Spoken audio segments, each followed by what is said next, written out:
Vamos con este recetario, doctor Guerrero Heredia. Yo soy el doctor Amaury García, neurocirujano endovascular. Estamos en Rumba 98.5. Nuestros teléfonos son 809-682-9850 y desde línea internacional 833-380-0062. Doctor Rafael Encarnación, el primer fallo en este tema del coronavirus ha sido la poca cantidad de pruebas, la poca identificación de esos casos que son de pocos síntomas o asintomáticos.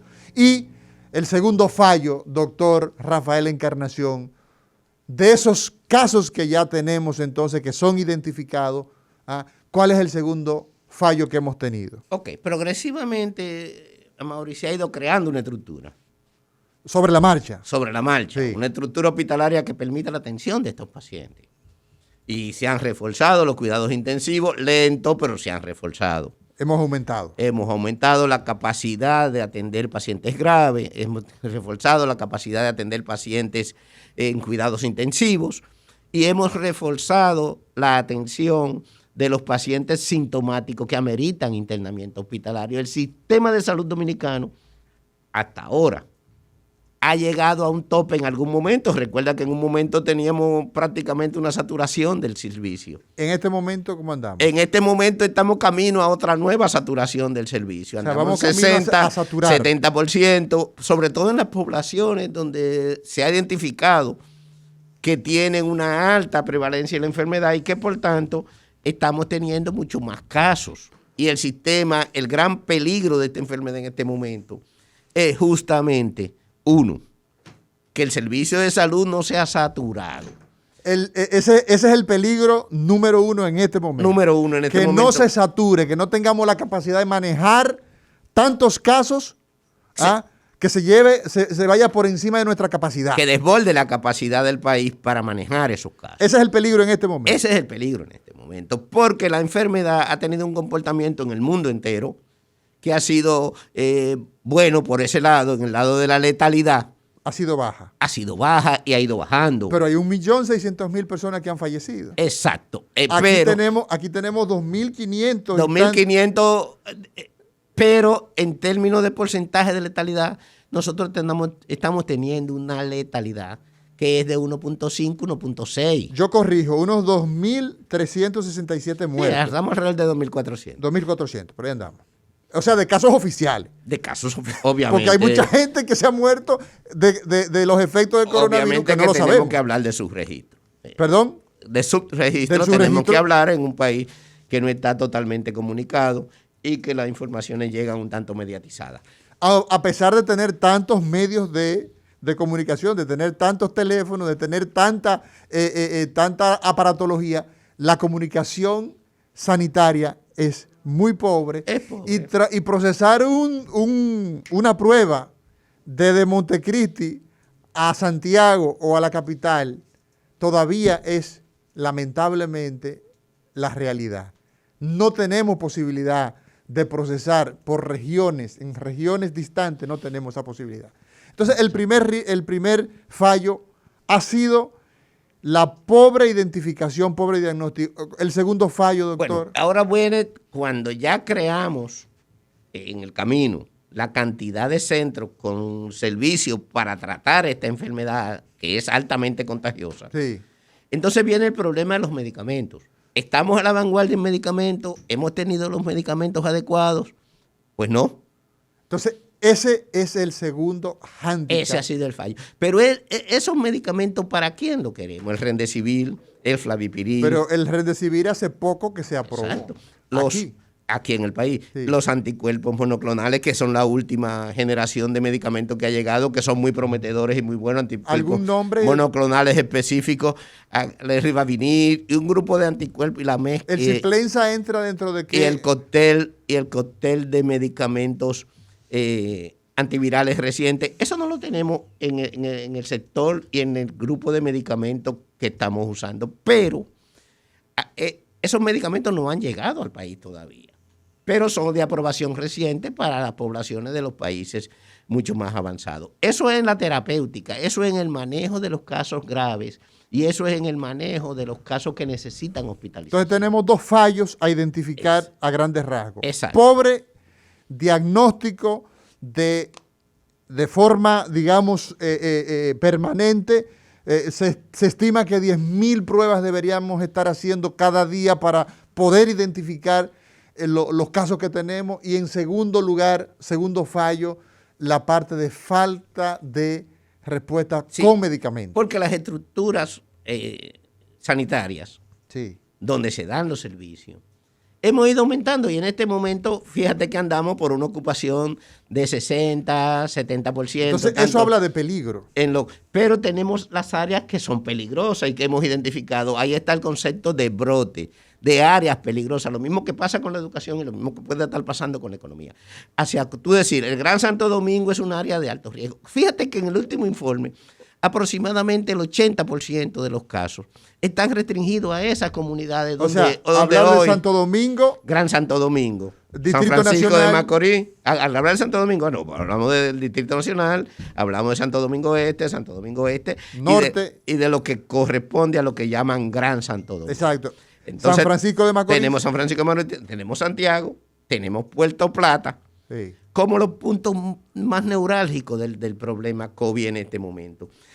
Que entonces, con estas medidas que parece insólita el decreto último. Vamos a ver, doctor, ¿cuál es la opinión que usted tiene respecto de el decreto presidencial donde en un momento donde hablamos de un 60% de tasa de ocupación, donde los casos están creciendo, se emite un decreto que por demás es muy confuso, tiene muchas confusiones. Complejo. Para el entendimiento de la persona común. No solo eso es su primer defecto. Es complejo. El segundo defecto es que crea las poblaciones de brote. Crea condiciones. No, crea poblaciones de excepción, que son las poblaciones donde dice que se va a aplicar esto de esta manera. Porque el 80% de los casos que se han detectado aproximadamente corresponde a esa zona. Exacto. Pero permite el libre circulación. ¿Y eso no es un contrasentido? Es un contrasentido porque si crea esa zona, crea confinamiento. Necesariamente tiene que crear confinamiento porque yo que vivo en el Distrito Nacional, me voy para San Pedro, que tú no la calificaste como alto riesgo, y estoy transmitiendo la enfermedad, estoy en transmisión comunitaria, estoy llevando el riesgo. Entonces la medida necesariamente es una medida ineficaz desde mi punto de vista, con mi respeto al doctor Peretén, que fue mi profesor en lo que es investigación avanzada, con mi respeto al doctor Mario Lama, que forma parte del grupo, y con mi respeto a Plutarco Arias, y con mi respeto también a la vicepresidenta. Estas medidas, si no se acompañan de un confinamiento y medidas restrictivas en los puntos álgidos, en los puntos donde hay problemas serios, donde está el 80% de la población afectada, estamos haciendo nada. Doctor Rafael Encarnación, los grupos más vulnerables, dígase personas que son mayores de 60 años, los grupos de extremos, sobre todo de edades hacia la ancianidad, los hipertensos, los diabéticos, los pacientes que son inmunosuprimidos, esos pacientes que son pacientes renales, que han sido trasplantados.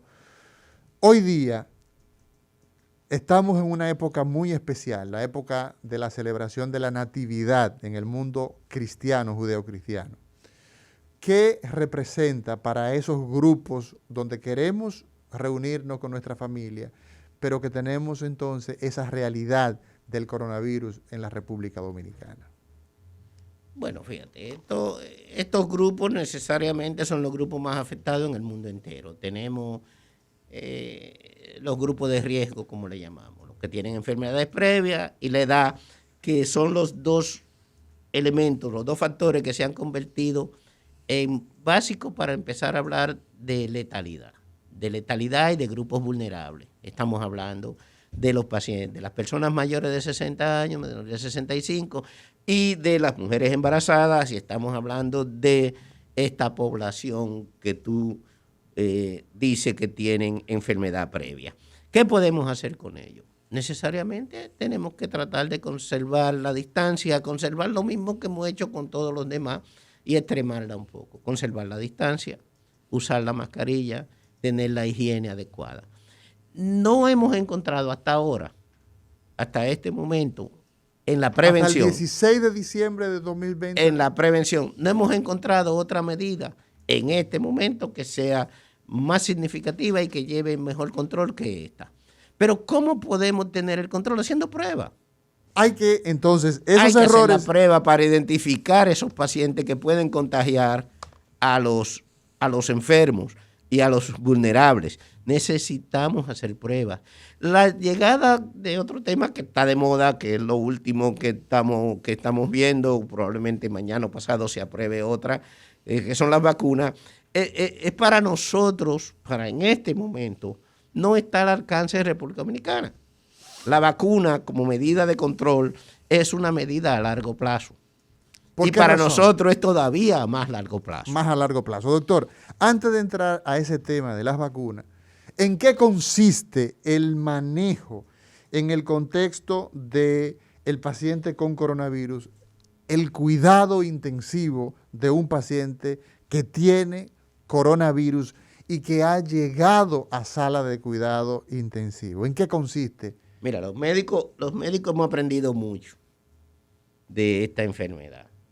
Ya no somos tan agresivos, ya tenemos una posición en la que el mejor control del paciente, en los pacientes con síntomas menores, el mejor manejo es en la casa con las restricciones propias del hogar para un paciente con esta ¿Cuáles son esas restricciones propias del hogar? El contacto con los demás, o sea, el aislamiento en la casa. ¿Debe quedarse aislado en su habitación o en su espacio? Antes decíamos la hipoxemia silenciosa. El paciente que tiene menos de 92, que está saturando menos de 92, ahí se lo internábamos y le metíamos todos los tipos de tratamiento habido y por haber, desde lo que alguien decía hasta lo que estaban científicamente comprobados. Hoy somos más cautos, hoy tenemos mejores manejos.